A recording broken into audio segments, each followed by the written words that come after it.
आज की सबसे बड़ी खबर से हम आपको अभी रूबरू कराने जा रहे हैं। हाल भगोड़ा प्रिंस खान और उसका दाहिना हाथ, जिसका नाम सैफी उर्फ मेजर है। प्रिंस खान तो बचा हुआ है, लेकिन सैफी पुलिस के नजर में आ गया है और उसे गिरफ्तार करके दुबई से भारत लाया गया है। आपको बता दें कि दुबई के अजुमान शहर से उसकी गिरफ्तारी हुई है। कोलकाता एयरपोर्ट लाया गया है। दमदम एयरपोर्ट से कुछ समय के बाद उसे धनबाद के लिए पुलिस वहां से लेकर निकलेगी, लेकिन इससे पहले की जो कानूनी प्रक्रिया है उसे पूरा करना होगा। और आपको बता दें कि धनबाद ही नहीं, धनबाद के अलावा झारखंड के कई जिलों में जो व्यवसायी वर्ग हैं, प्रिंस खान की वजह से कुछ समय तक दहशत में थे। लेकिन जिस तरह से धनबाद पुलिस ने ताबड़तोड़ कार्रवाई शुरू की, कई बार उसके घरों में कुर्की जब्ती की कार्रवाई हुई, उसके घर को पुलिस ने खंडहर बना दिया। और न सिर्फ उसके साथ बल्कि उसके जितने भी गुर्गे जब भी जेल से बाहर आते हैं, पुलिस उसके पीछे पड़ जाती है और जैसे ही कोई वारदात होता है, अगर उसकी संलिप्तता होती है तो उसे पुनः उसी जगह पे पहुंचा दिया जाता है जहां से वो निकला होता है। अभी पुलिस ने कुछ दिनों से कई नए तरह का जो प्रयोग शुरू किया था, उसमें यह था कि अपराधियों की इनकाउंटर की प्रक्रिया शुरू हुई थी।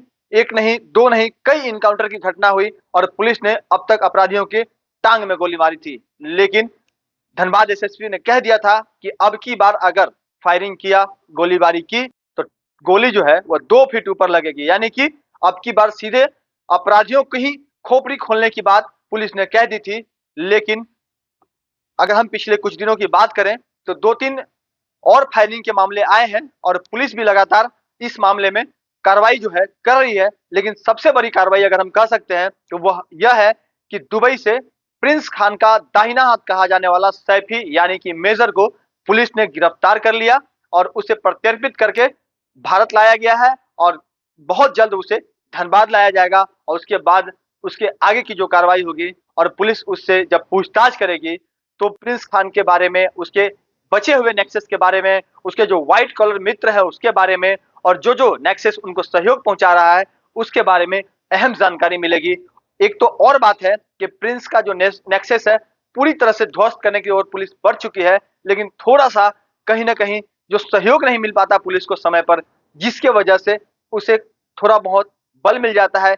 व्यवसायी वर्ग से पुलिस लगातार अपील करती है कि उसे किसी भी तरह की एक्सटॉर्शन मनी ना दें, किसी भी तरह के उसके जो डर का जो वातावरण उसके द्वारा बनाया जाता है, खोपड़ी खोलने की जो बात कही जाती है, उससे व्यवसायी डरे नहीं। लेकिन कई लोग डर जाते हैं और उसे कुछ ना कुछ पैसे दे देते हैं, जिसकी वजह से उसका जो आतंक है वो बरकरार रह जाता है। अगर सभी व्यवसायी उसे पैसे देने से मना कर दें तो उसका आतंक पूरी तरह से समाप्त हो जाएगा और वह भी कुछ दिनों के बाद कंगाल हो जाएगा।